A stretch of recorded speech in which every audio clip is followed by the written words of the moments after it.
Olá, meus amigos e minhas amigas. Temos alguns assuntos bem pesados para falar hoje e iniciamos pela nova situação que os russos estão tendo que enfrentar após a incursão ucraniana em Kursk.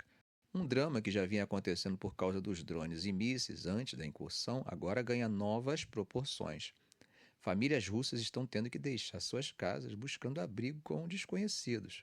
E, gente, o presidente Putin parece ter sido pego de surpresa. Numa reunião de crise transmitida pela TV, ele estava lendo anotações escritas à mão num bloco, o que acaba sugerindo que seus assessores não tiveram tempo de preparar um discurso como normalmente fazem. Essa incursão ucraniana não mudou o rumo geral da guerra, mas já causou um grande impacto. O governo russo e a sociedade, que já tinham se adaptado à guerra, a um formato que estava mais ou menos sob controle, agora estão tendo que improvisar e lidar com muitas incertezas. Na região da fronteira, as autoridades dizem que mais de 130 mil pessoas tiveram que fugir ou foram evacuadas. Parece que os oficiais regionais não estavam preparados para essa crise e iniciativas de ajuda organizadas pelos próprios cidadãos tiveram que entrar em ação. Para políticos de oposição, essa incursão ofereceu uma rara chance de abalar as certezas de que a Rússia estaria caminhando lentamente para a vitória. Um político da oposição, Lev Shorsberg, comparou o estado da sociedade russa ao magma se acumulando sob um vulcão, onde não se sabe quando ou como vai explodir na superfície. Na cidade de Kursk, a cerca de 80 quilômetros da fronteira onde a Ucrânia invadiu, a parlamentar Ekaterina Dumtsova descreveu pessoas em um abrigo que estavam totalmente desorientadas por terem que fugir. Nesse momento, para os russos que são contra a guerra, ajudar as pessoas que estão fugindo dos combates se tornou uma forma de agir sem correr o risco de serem presos. Alguns estão oferecendo suas casas para os deslocados através do aplicativo de mensagens Telegram. Há sinais de preocupação pública sobre o envolvimento de jovens recrutas nos combates. É que desde o início da guerra, Putin prometeu que os recrutas, homens russos a partir de 18 anos que são obrigados a servir no exército por um ano, não seriam enviados para a zona de guerra na Ucrânia. Mas essas batalhas dentro do território russo podem acabar mudando essa realidade. Bom, gente, isso é pelo fato de que, tanto na Rússia quanto na Ucrânia, o uso de recrutas é especialmente sensível. Putin, que parece gostar de história, ele deve lembrar do crescimento do movimento anti-guerra durante a Guerra da União Soviética no Afeganistão nos anos 80 e durante a Guerra da Rússia na Chechênia nos anos 1990. Analistas preveem que o esforço para expulsar as tropas ucranianas de Kursk pode eventualmente atrapalhar a ofensiva russa no leste da Ucrânia.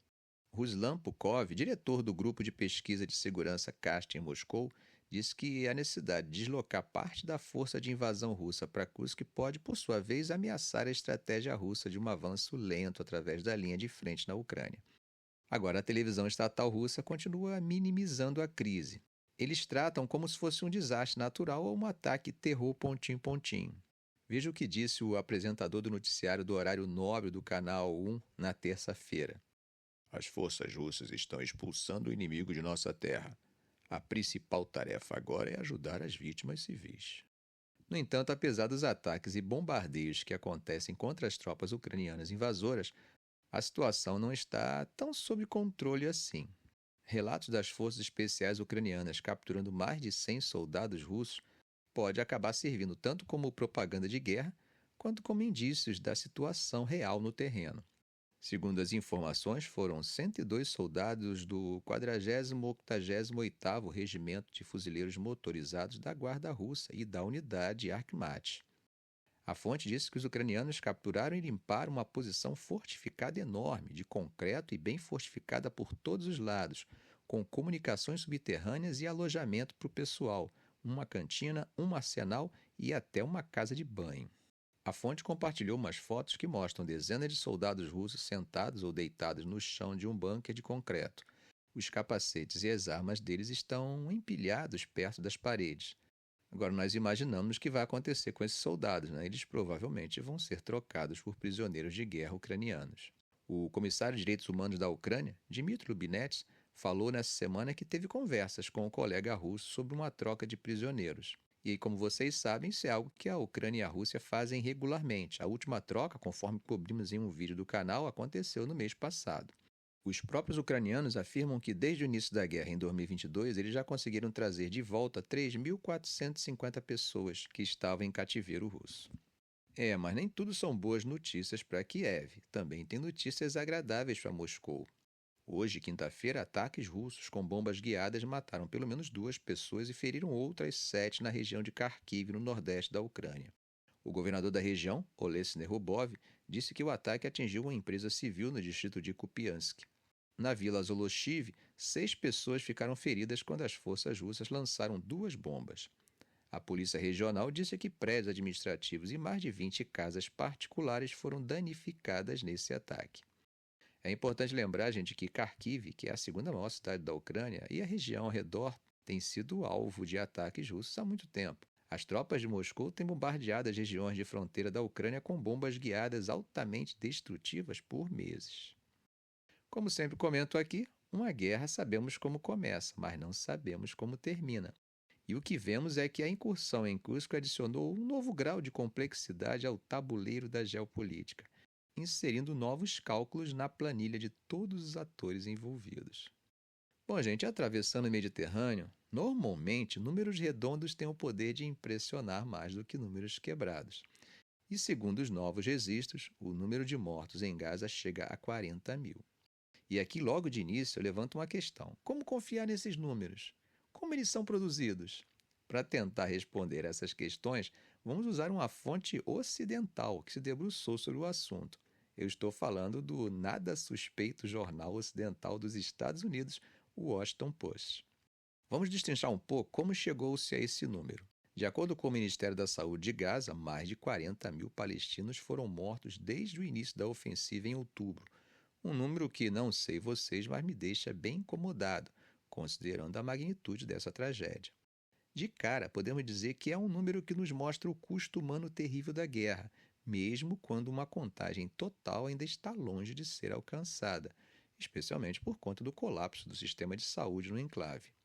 É interessante perceber que esse número não faz diferença entre civis e combatentes. Logo, já sabemos que boa parte desses mortos, de alguma forma, fizeram parte daquela operação hedionda, cruel e desumana perpetrada em Israel no dia 7 de outubro. Mas, de acordo com o Ministério da Saúde em Gaza, a maioria das vítimas são mulheres e crianças. Antes de prosseguir, eu gostaria de trazer um pouco mais de complexidade. Será que todos os homens mortos eram militantes? Será que o fato de ser homem automaticamente te classifica como combatente do Hamas? Bom, essa é apenas uma observação sobre a forma como os números são apresentados. Mas esses 40 mil são as vítimas fatais. Eu digo isso porque, até o momento, mais de 92 mil pessoas ficaram feridas ao longo desses mais de 10 meses de conflito. Só para não deixar ninguém esquecer, o que deu início a tudo isso foi um ataque dos militantes do Hamas ao sul de Israel no dia 7 de outubro, que resultou na morte de cerca de 1.200 israelenses e no sequestro de aproximadamente 250 pessoas, que foram levadas para Gaza como reféns. Além disso, eu li o comentário de alguém no canal questionando se não morriam soldados israelenses. Sim, já citei esses números em alguns vídeos do canal. Segundo as próprias forças de defesa de Israel, desde o início da incursão em Gaza, mais de 300 soldados israelenses também perderam suas vidas em combate. Agora, algo importante a se mencionar é que, às vezes, as autoridades israelenses acusam os palestinos de exagerarem no número de vítimas civis. No entanto, em julho, as forças de defesa de Israel afirmaram que cerca de 14 mil militantes haviam sido eliminados ou capturados, o que sugere que os combatentes representam menos da metade dos mortos. Pense comigo, se 14 mil são capturados ou mortos, concluímos logicamente que o número de combatentes mortos pela contagem israelense é menor do que 14 mil. Acompanhou meu raciocínio? Bom, por outro lado, jornalistas palestinos, socorristas, trabalhadores humanitários internacionais e organizações que monitoram vítimas de guerra acreditam que o número oficial de mortos em Gaza pode estar subestimado. Isso devido ao caos que a guerra trouxe para o que antes era um sistema robusto de relatórios, utilizado para rastrear e identificar as vítimas.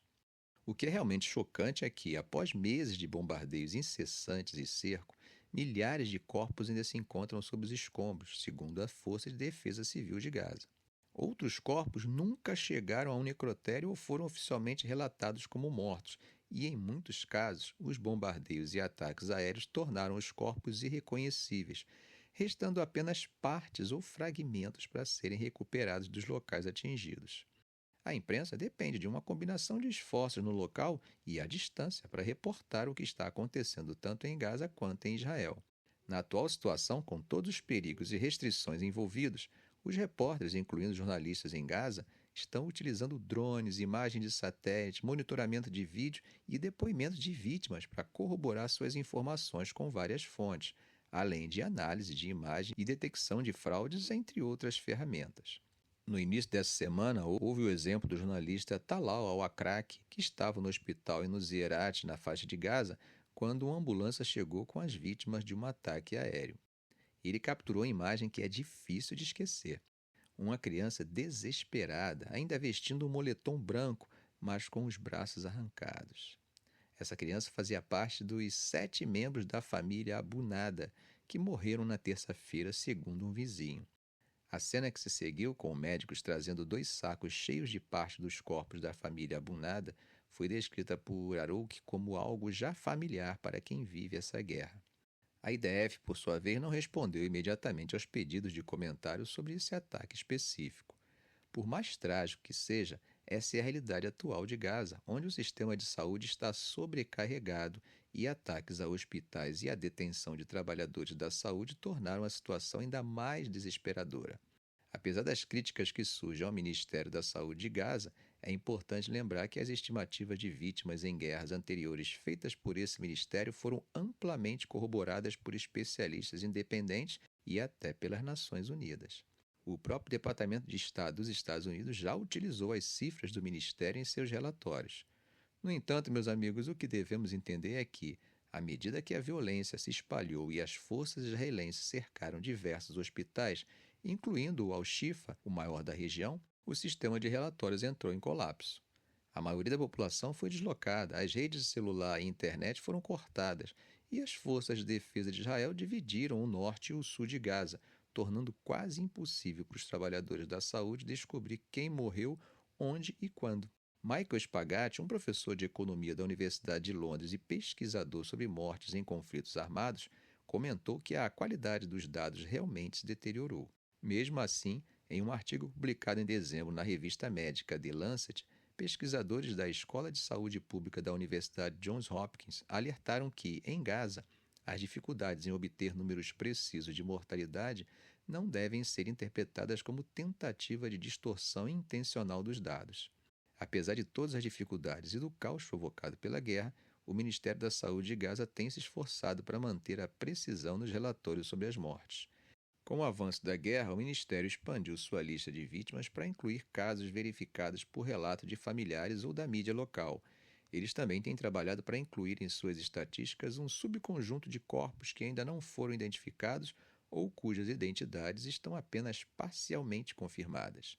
Em várias ocasiões, o Ministério divulgou listas detalhadas dos palestinos mortos nos combates, sendo a mais recente com nomes verificados até 30 de junho. O professor Michael Spagatti observou que, mesmo com todas as dificuldades, a qualidade da informação disponível para esse conflito é bem melhor do que em outros conflitos recentes de alto perfil, como os da Etiópia, Síria e Sudão. Nesses casos, não há listas comparáveis detalhadas ou disponíveis publicamente dos mortos, o que torna o conflito em Gaza uma exceção em termos de dados de mortalidade acessíveis.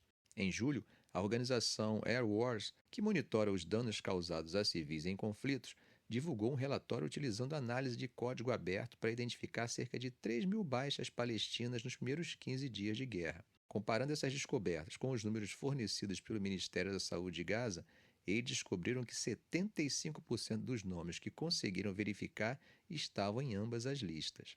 Isso sugere que outras vítimas provavelmente passaram despercebidas pelos oficiais de saúde de Gaza, o que a diretora da Air Wars, Emily Tripp, descreveu como um sinal de que o número de mortes excluídas da lista oficial do Ministério é provavelmente alto, embora seja difícil de determinar com exatidão. Ela também destacou que muitos casos de mortes não relatadas ocorreram porque as vítimas foram mortas em suas casas e ficaram presas sob escombros por dias. Em outras situações, famílias inteiras foram exterminadas em ataques aéreos, não deixando ninguém para relatar suas mortes. Além disso, Tripp mencionou que agora estão surgindo cada vez mais casos de corpos sendo identificados, mas sem poder ligá-los a um incidente específico. Esses corpos estão sendo descobertos à medida que as pessoas começam a se mover para diferentes áreas em Gaza, que antes estavam inacessíveis ou sob ataque constante. Bom, esse é o cenário atual, gente. Estamos falando de uma tragédia de proporções épicas, onde a perda de vidas é tão vasta que, mesmo com todos os esforços, ainda é difícil ter uma imagem completa da extensão dos danos. Não importa se na Ucrânia, se na Rússia, se no Sudão ou em qualquer parte do mundo. Eu, particularmente, torço para que todos que foram responsáveis por ataques sistemáticos e intencionais contra civis sejam responsabilizados juridicamente e que a paz alcance os corações dessas famílias destroçadas por uma guerra que elas não escolheram travar. Ficamos por aqui. Se esse vídeo foi útil para você, faça um comentário, compartilhe em suas redes sociais, dê um like e, é claro, se ainda não for inscrito, inscreva-se no canal e ative o sininho. Ok, gente? Um grande abraço do professor Arão Alves.